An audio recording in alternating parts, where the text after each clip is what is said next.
8 क्या कह रहा है? The capital structure of Beta Limited is as follows. Equity share है 10 रुपए ईच, 8 लाख का। 9% प्रेफरेंस शेयर कैपिटल आपके पास 10 रुपीज है, 3 लाख का, तो total capital is 11 lakh. Additional information में आपका प्रॉफिट दिया है आफ्टर टैक्स 35% पे 2,70,000, डेप्रिसिएशन है 60,000 का, equity dividend paid is 20% and market price of the equity share is 40। Now they are asking for the dividend yield on the equity share, cover for the preference and equity dividend, earning per share and price earning ratio, P ratio आपसे पूछा जा रहा है। तो अब सबसे पहला सवाल तो हमारे सामने ये आता है कि वन बाय वन जरा सोचिए। They are asking us to calculate the dividend yield. अब dividend yield on the equity share, equity share के डिविडेंड यील्ड की हम बात कर रहे हैं, तो इक्विटी शेयर के डिविडेंड यील्ड की अगर हम बात करें तो how it can be calculated, कैसे आप इसको कैलकुलेट करोगे? आप बोलोगे सर जो डिविडेंड यील्ड होता है मेरा इक्विटी शेयर का, वो होता है डीपीएस, मतलब डिविडेंड पर शेयर, वो हम मार्केट पर शेयर से डिवाइड कर देते हैं, ये मेरा डिविडेंड यील्ड होता है। अब now we don't have dividend per share, है ना। मार्केट पर शेयर मेरा कितना है? 40 रुपीज़ का मार्केट पर शेयर हमारा गिवन है। तो हमारे पास डीपीएस 20%, हमारे को ये पता है कि 20% इक्विटी डिविडेंड दिया जा रहा है। 20% इक्विटी डिविडेंड आप किस पे देते हो? मार्केट प्राइस पे देते हो या इशू प्राइस पे देते हो? तो क्या बोलोगे आप? इशू प्राइस पे। हमेशा याद रखना डिविडेंड किस पे दिया जाता है? इशू प्राइस पे। अब इक्विटी शेयर्स का इशू प्राइस क्या है? इक्विटी शेयर्स का इशू प्राइस है 10 रुपये का।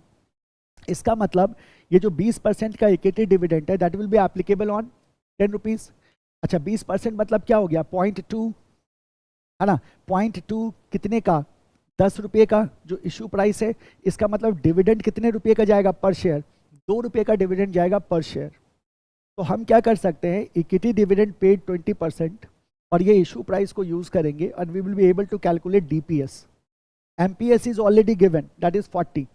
तो जैसे ही हमने डीपीएस अपन एमपीएस किया we will get something called as dividend yield. काम खत्म। सेकंड आ जाओ, cover for the preference and equity dividend. तो प्रेफरेंस एंड इक्विटी को हम किससे कवर करते हैं? तो अर्निंग आफ्टर टैक्सेस से, ईएटी से। तो अर्निंग आफ्टर टैक्सेस से हम प्रेफरेंस और डिविडेंड दोनों को कवर करते हैं, प्रेफरेंस एंड इक्विटी दोनों को कवर करते हैं।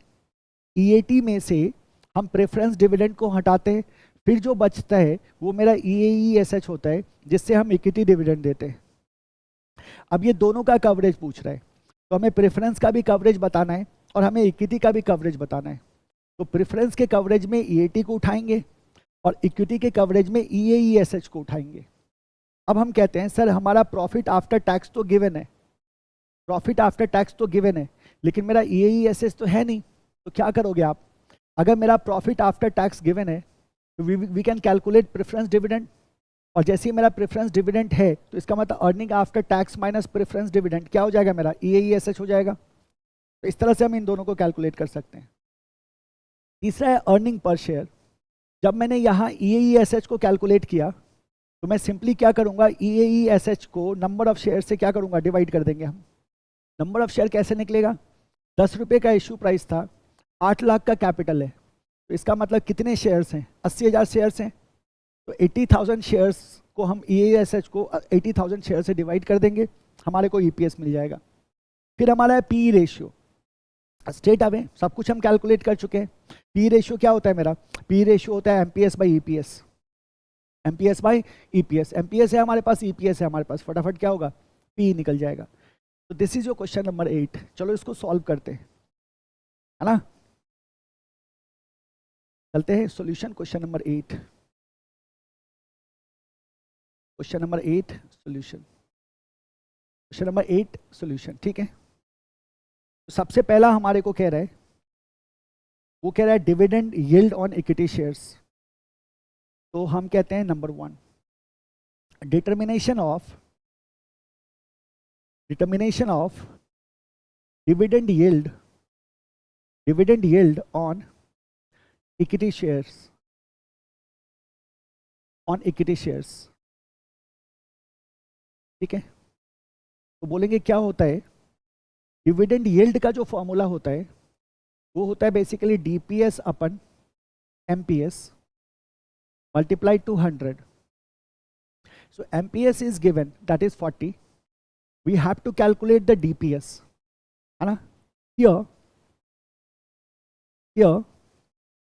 equity dividend paid is 20%. Equity dividend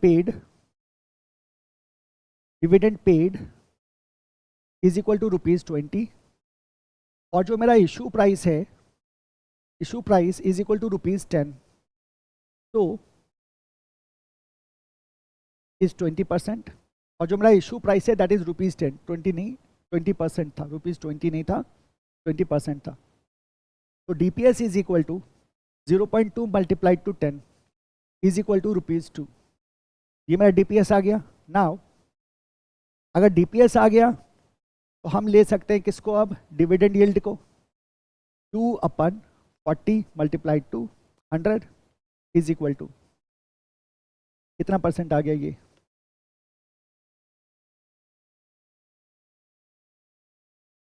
5 है ना, सीधा ये 5%। तो 5% is our answer. Dividend yield कितने का होगा, 5% का होगा, so 5% is our answer. Clear है? सेकेंड आ जाओ। इसके बाद क्या कहना है, cover for preference and equity share holders, B होगा ना, हाँ B. Determination of cover for preference and equity share holders.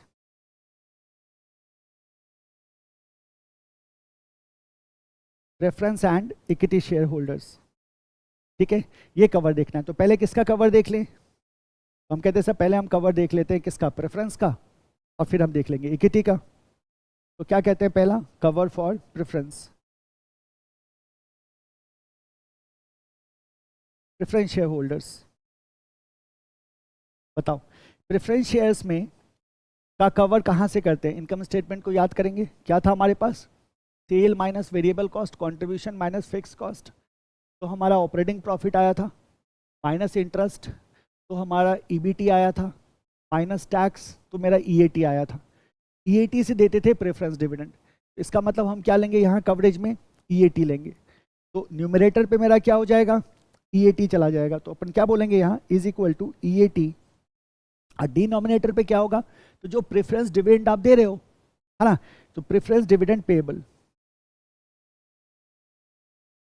PD लिख देते हैं शॉर्ट में ना, PD पेएबल, क्या लिख दिया, प्रेफरेंस डिविडेंड पेएबल। जो हम प्रेफरेंस शेयर होल्डर को डिविडेंड पे कर रहे हैं वो मेरा PD पेएबल हो गया।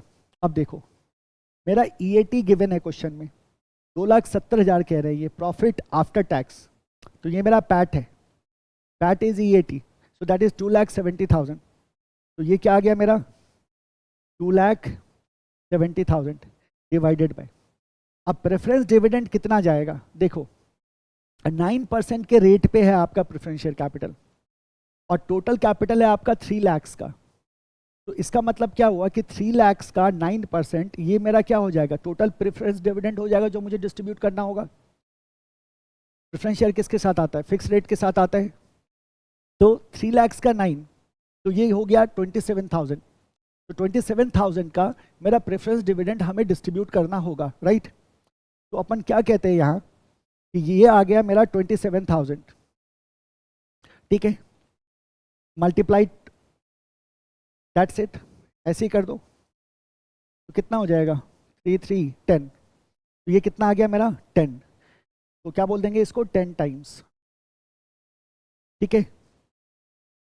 अब यहाँ वर्किंग दिखा देते हैं, जो PD पेएबल था मेरा, PD पेएबल जो है मेरा वो कैसे निकल रहा है, तो हमने कहा जो प्रेफरेंस शेयर कैपिटल था मेरा मल्टीप्लाइड टू रेट, तो प्रेफरेंस शेयर कैपिटल मेरा था 3 लाख का 9% इज इक्वल टू 27,000, ये मेरा प्रेफरेंस डिविडेंड पेएबल है। तो 10 टाइम्स का कवरेज है हमारे पास in the case of preference share, 10 times का कवरेज है in the case of preference share. अब जब हम कवर फॉर इक्विटी डिविडेंड जाते हैं, तो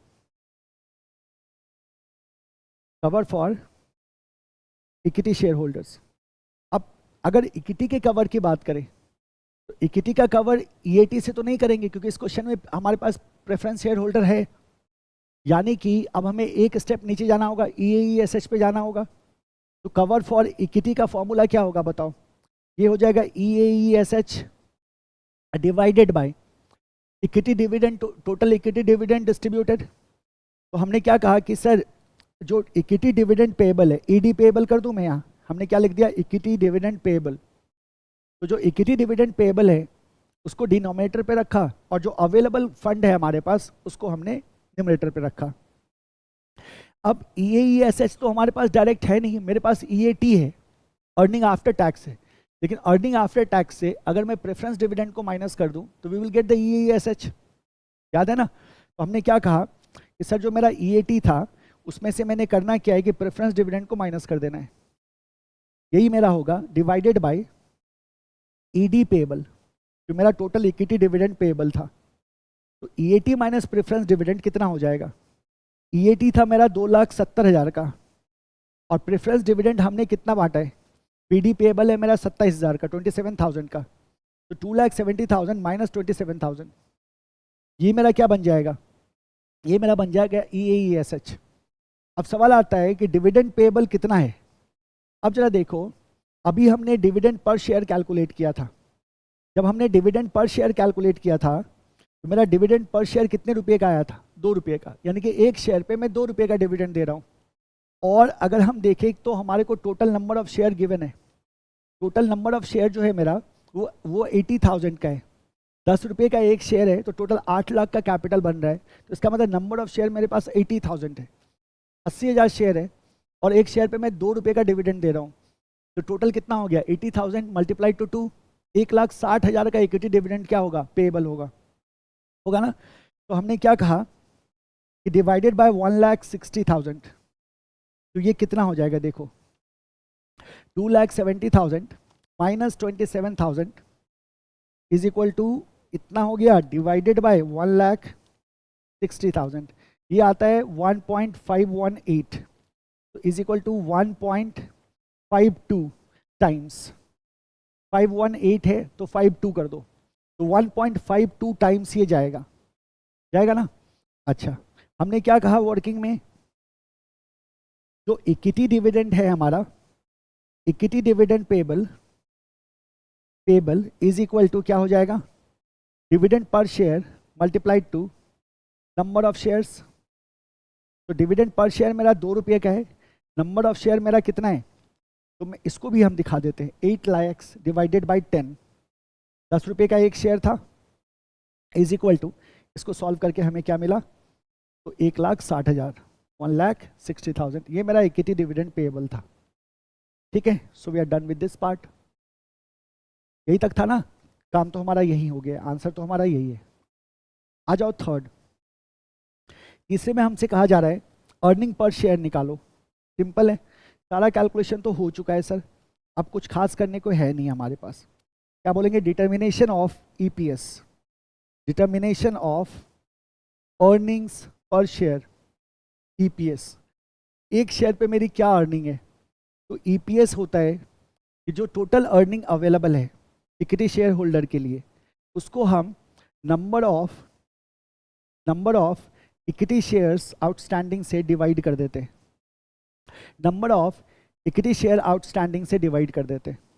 EAESH अभी हमने कैलकुलेट किया था, 2,70,000 माइनस 27,000, तो 2,70,000 ऐसे लिख देता हूँ मैं, 2,70,000 माइनस 27,000 और नंबर ऑफ शेयर्स अभी हमने कैलकुलेट किया था 8 लाख डिवाइडेड बाई 10, मतलब 80,000। तो कितना आ रहा है देखो, 2,70,000 minus 27,000 divided by 80,000, it goes to 3.037, तो 3.04 कर दे, 3.04, तो ये मेरा EPS है 3.04 रुपीज़, 3.04, ये मेरा क्या हो गया, ये मेरा EPS हो गया। ठीक है, चलते हैं लास्ट में D। अब हमसे कहा जा रहा है प्राइस अर्निंग रेशियो निकालो। क्या बोल देंगे, डिटर्मिनेशन ऑफ, ये भी डायरेक्ट है, प्राइस अर्निंग रेशियो क्या होता है, P ratio MPS by EPS। P ratio क्या होता है, MPS बाई EPS। याद है ना, या भूल गए सब कुछ। हम कहते हैं अरे नहीं सर बिल्कुल ही आप टेंशन मत लो, याद कैसे नहीं रहेगा, भागेगा कहाँ, भागने नहीं देंगे ना सर। MPS बाई EPS बोल रहे हो ना, ऐसा कुछ और तो नहीं बोल रहे हो। MPS कितना था, ₹40, EPS कितना था, ₹3.04, तो ये कितना आ जाएगा, 40 divided by 3.04, so this is 13.157, 13.157 times. ये मेरा क्या आ गया, ये मेरा प्राइस अर्निंग रेशियो आ गया। सो दिस इज इट, है ना। ये था आपका क्वेश्चन नंबर व्हाट 8। सिंपल है।